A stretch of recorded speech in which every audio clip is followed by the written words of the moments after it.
Dive Podcast, straight talk on politics, national security, and America's future. With Robert Johnson and Linda Miller, we cut through the spin, tackle the tough issues, and give you the real story behind today's headlines. Subscribe now and hit the notification bell to stay informed.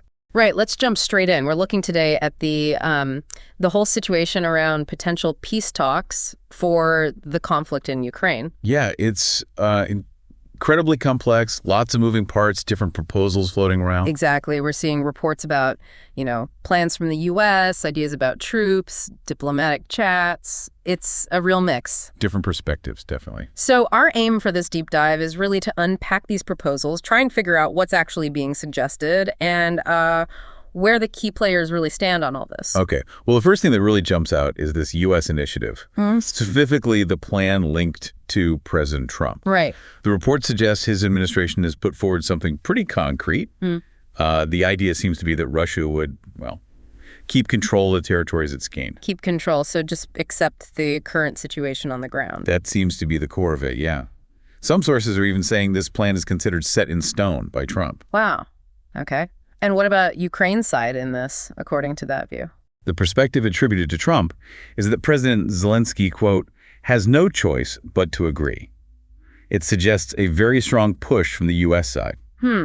Let's get into the specifics of that U.S. proposal a bit more. It sounds like it's not just about stopping the fighting. No, definitely not. The information points towards potential official U.S. recognition of Russia's control over Crimea. Okay, that's huge. That's been a major sticking point since 2014. Exactly. And beyond Crimea, the proposal apparently includes a kind of de facto recognition, sort of accepting the reality of Russia's control over other territories gained more recently. De facto, so acknowledging they control it, even if not formally recognizing it as Russian. Precisely. And it's a quote from a source close to Steve Witkoff, the Vas Juwarn, saying Trump believes these lands will not return. It really paints a picture of the U.S. seeing these changes as, permanent. And there's a time pressure element too, isn't there? Apparently so. Reports suggest the U.S. might pull back from mediation efforts, maybe even as soon as next week, if there's no real agreement. Adds a layer of urgency, Definitely. Now, how does this U.S. idea stack up against what Ukraine and some European countries are suggesting? I heard they presented something in London. Yeah, that's right. Their approach seems fundamentally different. They argue that territorial issues, those can only be discussed after a complete unconditional ceasefire is in place.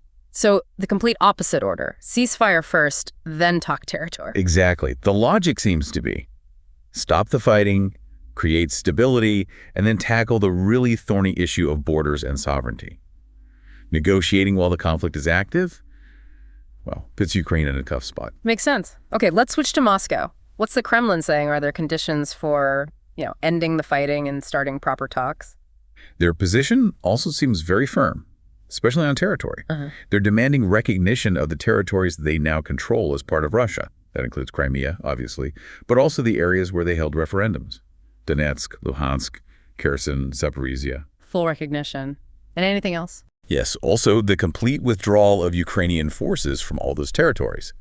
And they've been very clear. Moscow rules out any territorial concessions back to Ukraine. So you've got these clashing positions on territory right at the heart of it. Okay, let's move to the idea of troops. There were reports about the UK having doubts about sending forces. That's right. Significant hesitation in London, it seems.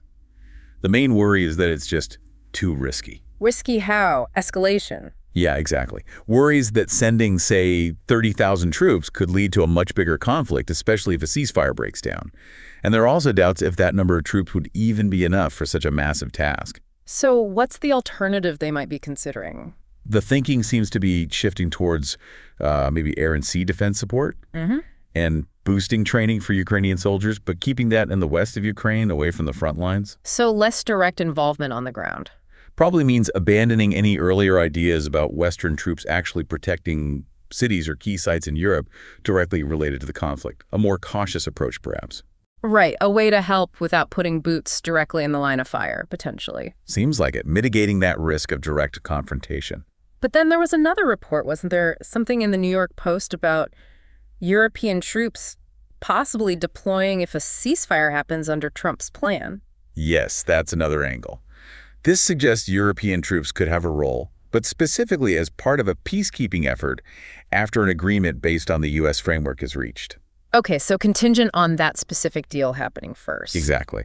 And the mechanism mentioned is a potential joint commission to monitor the ceasefire. It would supposedly include Russia, Ukraine, and crucially, a non-NATO third country. A non-NATO country. Trying to find some neutrality there. That seems to be the idea. Yeah. But there's a big hurdle. Which is? Russia's stance. They've apparently told the U.S. very clearly that any peacekeepers from NATO countries are unacceptable. They see it as NATO presence, basically. Okay. So even if it's post-ceasefire, if they're from NATO nations, Russia says no, that's a sticking point. A major one, yeah. Let's talk about the direct diplomacy. The meeting between President Putin and Steve Witkoff seemed quite significant. What came out of that? Well, it was apparently quite long, 3 hours. And the Russian description was constructive. Constructive is always a diplomatic positive, I suppose. It is. They claimed it helped to further bring together the positions of Russia and the U.S., not just on Ukraine, but other international stuff, too. Interesting. Did they talk about getting Kyiv and Moscow talking directly again? According to the Russian side, yes. They discussed potentially resuming direct negotiations between Ukraine and Russia. That would be a step, given how difficult those talks have been. And this wasn't a one-off meeting, right? No, apparently their fourth meeting in recent months. So it shows there's an ongoing channel there. But it happened, remember, with that backdrop of the U.S. possibly ending its mediation soon if there's no progress. So there's pressure there, too. Okay, let's really dive into the details of these U.S. framework proposals mentioned by Reuters. What are the bullet points, essentially? All right, so according to those reports, first, a permanent ceasefire with immediate talks on how to make it stick. Okay, ceasefire first. Second, Ukraine gets security guarantees, reliable ones from a special group of European and maybe some non-European countries. And NATO membership? The proposal apparently says Ukraine would not seek NATO membership, but EU membership might still be on the table. Right. And the territories, how does this framework handle that? This is where it gets really specific. It suggests U.S. de jure, so legal recognition of Russian control over Crimea. Wow, okay. Formal U.S. recognition. Yes. And then de facto, the practical acceptance of Russian control over the Luhansk People's Republic and parts of Donetsk, Zaporizhia, and Kherson. But not everything Russia currently holds. Apparently not. The plan also supposedly sees Ukraine regaining control over territory in the Kharkiv region. A real mix, then. What about things like the Zaporizhia nuclear plant? Yeah, that's addressed. Ukraine would reportedly regain control of the plant, but under a unique setup involving U.S. control and operation, with power shared. And Ukraine would also get back the Kakhovka Dam. Interesting arrangement for the power plant. Any other points? Ensuring shipping on the Dnieper River, Ukrainian control of the Kinburn Spit. There's mention of fulfilling a U.S.-Ukraine economic deal on mineral resources, and then bigger picture stuff. Full restoration of Ukraine, financial compensation, lifting sanctions on Russia, the ones imposed since 2014 because of this conflict, and even future Russian-American economic cooperation in energy and industry. That's a very comprehensive list, and it's being called the final offer. That's the reported framing. But predictably, there are disagreements. From Ukraine and the EU? Yes. Reports say they object to the order of things when territorial issues get resolved versus sanctions lifting. Also disagreements on the security guarantees, the size of Ukraine's army. And Crimea specifically. President Zelensky has apparently been very firm.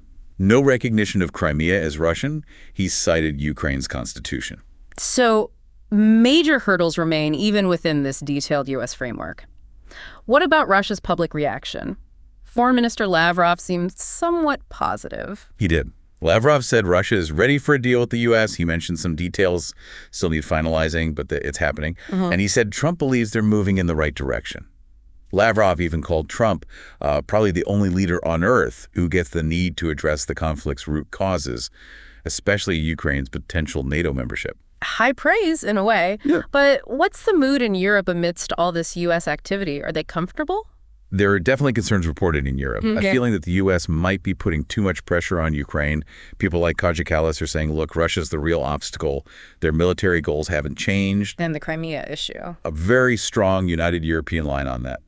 No recognition of Crimea as Russian. So European leaders are pushing back. Seems so. Mark Rutte, the NATO chief, went to Washington, reportedly trying to persuade the U.S. not to force a deal on Ukraine that Kyiv doesn't want. What's the core European worry? That a deal seen as favoring Moscow wouldn't just be unfair, it would actually make Europe less secure in the long run. Did Rutte get any assurances? He apparently said that Trump and the European allies do agree Russia is a long-term threat and that Moscow, not Kyiv, is the current roadblock to peace talks. So some common ground acknowledged there. And other leaders are trying to talk to Trump, too. Yes. Ursula von der Leyen, others, looking for opportunities to engage, maybe even at events like the Pope's funeral, trying to make the European perspective heard. What about the UK specifically? Prime Minister Starmer. Starmer expressed hope for a ceasefire by summer. But reports also suggest dissatisfaction within his government about the plan's stance on Crimea. British officials are apparently trying to push for changes more helpful to Ukraine. It really sounds like this is causing some friction within NATO. Oh, definitely. The Financial Times noted, Europe's place at the negotiating table isn't even guaranteed. And the whole discussion about recognizing Crimea is causing, well, a diplomatic headache within the alliance. A real dilemma for European NATO members. Absolutely. Stick to their principles versus, accommodating Trump to potentially avoid a bigger crisis like the U.S. pulling out of NATO. It's a tough spot. And sanctions, is there any movement there? Well, the EU initially said lifting sanctions is premature. But later, in a document shared with the U.S., they apparently suggested a possible gradual easing, but only in case of sustainable peace. So maybe a slight softening, but heavily conditioned. Okay, one last point, France. Lavrov mentioned some whispered signals. Yes, an interesting comment from Lavrov. He said France is sending subtle signals about wanting to restore relations with Moscow. Despite the public rhetoric. Exactly. He contrasted it with what he called the hostile Russophobic rhetoric, often heard from Paris. He thinks many French people don't want to lose the relationship. Any evidence for these signals? He pointed to things like some French MEPs showing interest in Russia's Victory Day events, French companies still operating in Russia. Signs of underlying positive sentiment, in his view. And he also mentioned an award, the Order of Friendship, given to the head of the Franco-Russian Chamber of Commerce, Emmanuel Cuidet, who also got Russian citizenship.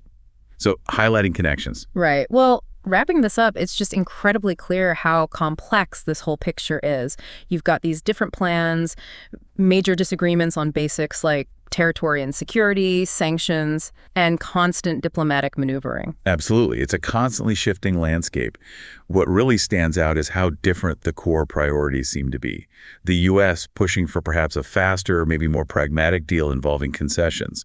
Ukraine and many Europeans insisting on ceasefire first, resisting forced territorial changes, and Russia sticking to its demands. Finding common ground between those positions, that's the enormous challenge, isn't it? Achieving something that could actually lead to a lasting peace. A massive challenge indeed. Subscribe to our podcast on Spotify, Apple Podcasts, and YouTube. We are here to make things clear, new episodes every day.